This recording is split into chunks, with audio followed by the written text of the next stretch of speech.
നേത്ര സംരക്ഷണത്തിന് നമ്മുടെ Ahalya. Ahalya foundation eye hospital, കേരളത്തിൽ എല്ലായിടത്തും. പേട്ട ഭാഗത്തിന് സമീപത്തുള്ള മണ്ണാൻകടവ് തോട്ടിലൂടെ ശുചിമുറി മാലിന്യങ്ങൾ ഉൾപ്പെടെ മൂവാറ്റുപുഴയാറിലേക്ക് ഒഴുകുന്നവർക്കെതിരെ നടപടിയെടുക്കണമെന്ന് CPIM ഏരിയ കമ്മിറ്റി ആവശ്യപ്പെട്ടു. പ്രശ്നം ശാശ്വതമായി പരിഹരിക്കാൻ നഗരസഭ ഭരിക്കുന്ന UDF കൗൺസിൽ നടപടിയെടുക്കുന്നില്ലെന്ന് ഏരിയ സെക്രട്ടറി അനീഷ മാത്യു.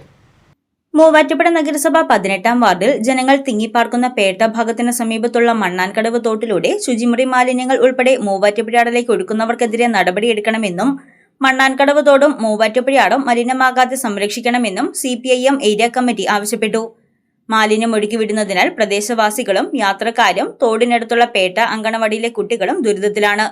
മാലിന്യങ്ങൾ ഒഴുക്കിവിടുന്നത് പതിവാണെന്നും ഇതുമൂലം തോടിന്റെ പരിസരത്ത് ദുർഗന്ധവും പകർച്ചവ്യാധി ഭീഷണിയുമുണ്ടെന്നും CPIM area secretary Aneesha Mathew പറഞ്ഞു. മൂവാറ്റുപുഴ മുനിസിപ്പാലിറ്റിയുടെ 18-ാം വാർഡിലെ മണ്ണാൻകടവ് തോട്, ആ തോടുമായിട്ട് ബന്ധപ്പെട്ടുകൊണ്ടാണ് നിരവധിയായിട്ടുള്ള ആളുകൾ തിങ്ങിപ്പാർക്കുന്ന പേട്ട ഉൾപ്പെടെയുള്ള പ്രദേശത്ത്, ആ പ്രദേശം മാത്രമല്ല അംഗനവാടി ഉൾപ്പെടെയുള്ള ചെറിയ കുട്ടികൾ പഠിക്കുന്ന സ്ഥാപനങ്ങൾ ഉൾപ്പെടെ ഈ മണ്ണാൻകടവ് തോടിന്റെ കരയിൽ സ്ഥിതി ചെയ്യുന്നുണ്ട്. ആ പ്രദേശത്തൂടെ സഞ്ചരിക്കാൻ കഴിയാത്ത തരത്തിലേക്ക് ആ തോട്ടിലൂടെ മനുഷ്യ വിസർജനം ഉൾപ്പെടെ ഒഴുക്കിവിടുന്ന സാഹചര്യമാണ് നിലവിലുള്ളത്.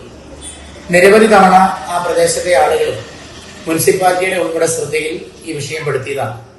ഇത് പെടുത്തിയിട്ടും മുനിസിപ്പാലിറ്റിയുടെ അധികാരികൾ ഈ വിഷയത്തിനൊരു ശാശ്വത പരിഹാരം കാണുന്നതിന് വേണ്ടിയിട്ടുള്ള ഇടപെടൽ നടത്തുന്ന സാഹചര്യം ഉണ്ടായിട്ടില്ല. ആ തോട്ടിലെ വെള്ളം കണ്ടു കഴിഞ്ഞാൽ തന്നെ നമുക്ക് മനസ്സിലാവും, വളരെയേറെ ഭയങ്കര കറുപ്പ് കളറിലാണ്, മാലിന്യ കൂമ്പാരമായി നിൽക്കുന്ന കറുത്ത കളറിലാണ് ആ തോട്ടിലെ ജലം ഉൾപ്പെടെ ഒഴുകുന്നത്. ഏറ്റവും വിഷമകരമായ വസ്തുത എന്ന് പറയുന്നത്, ഈ മാലിന്യ കൂമ്പാരം നിറഞ്ഞു നിൽക്കുന്ന ഈ ജലം ഒഴുകി ചേരുന്നത് മൂവാറ്റുപുഴ ആറിലേക്കാണ്. ഇത് എത്തിച്ചേരുന്ന സ്ഥലം പരിശോധിച്ചു കഴിഞ്ഞാൽ കുടിവെള്ളത്തിനായി ഉൾപ്പെടെ ഉപയോഗിക്കുന്ന പ്ലാന്റിൽ നിന്ന് വെള്ളം അടിക്കുന്ന പമ്പ് ചെയ്യുന്ന അതിന്റെ തൊട്ടടുത്തേക്കാണ് ഈ മാലിന്യജലം ഒഴുകി ചെന്ന് ചേരുന്നത്. തോട്ടിലൂടെ മാലിന്യം മൂവാറ്റുപുഴയാറിലേക്ക് ഒഴുക്കുന്നത് മൂലം വെള്ളത്തിൽ മാലിന്യം കലർന്ന മൂവാറ്റുപുഴയാറിന്റെ ഇരുകരകളിലുമുള്ള കുടിവെള്ള പദ്ധതികളെ ബാധിക്കുന്നുണ്ട്. എന്നാൽ പ്രശ്നം ശാശ്വതമായി പരിഹരിക്കാൻ നഗരസഭ ഭരിക്കുന്ന UDF കൗൺസിൽ നടപടിയെടുത്തില്ലെന്നും ഇവിടെ സ്വീവേജ് ട്രീറ്റ്മെന്റ് പ്ലാന്റ് സ്ഥാപിക്കണമെന്നും അനീഷ മാത്യു പറഞ്ഞു. നിരവധി തവണയായി ഇത് മുനിസിപ്പൽ അധികാരികളുടെ ശ്രദ്ധയിൽപ്പെടുത്തിയിട്ടുണ്ട്. ഇത്തരത്തിലുള്ള സമീപനത്തിന് പരിഹാരം കാണാതെ മുന്നോട്ട് പോവുകയാണെങ്കിൽ ശക്തമായിട്ടുള്ള ജനകീയ പ്രക്ഷോഭം ഈ വിഷയവുമായിട്ട് ബന്ധപ്പെട്ടുകൊണ്ട് സംഘടിപ്പിക്കേണ്ടി വരും. അതിന് ഇട നൽകുന്ന തരത്തിലേക്ക് അത്തരത്തിലൊരു വലിയ പ്രക്ഷോഭത്തിലേക്ക് ഇതിനെ കൊണ്ടുപോകാതെ ബഹുമാനപ്പെട്ട മുനിസിപ്പൽ അധികാരികൾ ഈ തോട്ടിലെ മാലിന്യജലം ഒഴുക്കുന്ന സ്ഥാപനങ്ങളാണെങ്കിലും ഏതെങ്കിലും പ്രദേശത്തു നിന്നാണെങ്കിലും അതിനൊരു ശാശ്വത പരിഹാരം കാണുന്നതിന് വേണ്ടിയിട്ടുള്ള ഇടപെടൽ നടത്തണമെന്നുള്ളതാണ് ഞങ്ങൾക്ക് സൂചിപ്പിക്കാനുള്ളത്. അല്ലാത്ത പക്ഷം വരും ദിവസങ്ങളിൽ ഞങ്ങൾ ആ സ്ഥലം ഉൾപ്പെടെ സന്ദർശിക്കുന്നതിന് വേണ്ടി തീരുമാനിച്ചിട്ടുണ്ട്. ആ പ്രദേശത്തുള്ള ആളുകളെ ഉൾപ്പെടെ സംഘടിപ്പിച്ചുകൊണ്ട് അവരുടെ കൂടെ നിന്നുകൊണ്ട് CPIMന്റെ പ്രവർത്തകർ ഉൾപ്പെടെ അവരുടെ കൂടെ നിന്നുകൊണ്ട് ശക്തമായിട്ടുള്ള പ്രക്ഷോഭം ആ ജനങ്ങൾക്ക് ഐക്യദാർഢ്യം പ്രഖ്യാപിച്ചുകൊണ്ട് മൂവാറ്റുപുഴ മുനിസിപ്പാലിറ്റിയിലേക്ക് നടത്തും എന്നുള്ളതാണ് ഇതുമായിട്ട് ബന്ധപ്പെട്ടുകൊണ്ട് സൂചിപ്പിക്കാറ്.